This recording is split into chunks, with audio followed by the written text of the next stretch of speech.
Joma wakeyni man kod lemo mopogore opogore kanise ijiwo ni gimed ywayo jowetegi mondo gidhir injili kanyakla. Ma en kwayo mane ogol kod Archbishop Mar CCA Hera Church Dr Patrick Ligawa Nyagudi mayudore e boma ma Kisumu. Reporter marwa Jesse Omondi ni kod ler mathoth.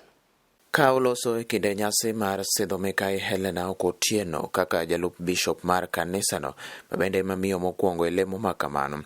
Nyasi mano bagi log tich mar Cca Hera boma ma Kisumu. Dr Nyagudi nowacho ni en nyasi mabende koro nokelo mor ahinya, kendo yango ni joma mine nyaka ng'e ni koro gin ginyalo telo bende kendo yudo lemo machal makamago e kanisa opogore opogore. Wan gi mor ahinya mondo warwak achiel kuomwa mochung' kaka assistant bishop mama e kanisa mar CCA. En odiochieng' mane walamo ni Nyasaye mondo mi wachopi, nikech wan bishops mag CCA wasemna bedo joma chuo lilo. Koro mane morwa ma wan go, kendo biro jiwo chuny mine bende e department magi e kanisa ka gineno ka achiel kuomgi oyudo daraja machalo kama e kanisa, to dhi morogi kendo tije magimako mag dolo gi mamoko department mopogore opogore go gidhi morga ahinya, nikech gima Nyasaye otimonwa. Bende watimo kamano nikech kata sirikal bende nyaka jenda bedie. Nyasino bende noywore nyaka gi Archbishop mar kanisa mar Voice of Salvation and Healing, Mano Vosh, Dr Winnie mabende nobedo kaka wendo maduong' e nyasi makamano.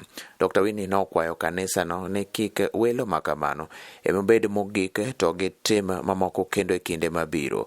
Opuoyo kanisa mar Cca Hera endiko historia machal makamano mar keto ng'ama miyo e telo e ngadho makamano. The presiding Archbishop Madwondwaro kod Chang, amor ahinya. Kanisa waidendo ni Voice of Salvation and Healing Church International. Ago erokamano ni kanisa mwageno gilala mar CCA ma nyoyiero mondo luonga mondo abedi kaka wendo manyalo grace the occasion malich kama ka CCA make history mar chakruok mar kanisa gi mondo giwal assistant bishop madhako. An kod mor ka congratulate the right reverend Hellen kuomi office ma Nyasaye omiye. Congratulations mama, amor gi historia mari, amor gi eulogy mari, amor kod kaka isera rise up into ranks nyaka Nyasaye oketi mondo kori tri kod joma owete. Wach mane General Secretary mar kanisa osomo Roma ni ka owete tiyo matek to mine tiyo double. Ma Nyasaye omi ng'wono no mama mondo kitiyo kod owetegi to iti maber. Your services obed excellent, ka gimi support kendo kanisa mar CCA mondo dongi to kik ibed mogik, ibed mokuongo. Archbishop antie o kik obed mogik. Korka Jalup Bishop Cca Hellen Otieno nowacho ni oneno bad Nyasaye kama osengo mar biro tiyo motegno ne Nyasaye e kindego mabiro bede telo makamano. Amor odiochieng' ma kawuono. Mokuongo ago erokamano ne Archbishop marwa Dr Patrick Ligawa kaachiel gi kanisa duto mondo gibed piny mondo gi nominata e this post mar assistant bishop. Be ago ni Joma Nyasaye erokamano odiochieng' ma kawuono. Since that day mane abede appointed no, asebedo ka lamo Joma Nyasaye n'odiochieng'ni taneno bad Nyasaye ka nyasi orumo ma onge wach moro.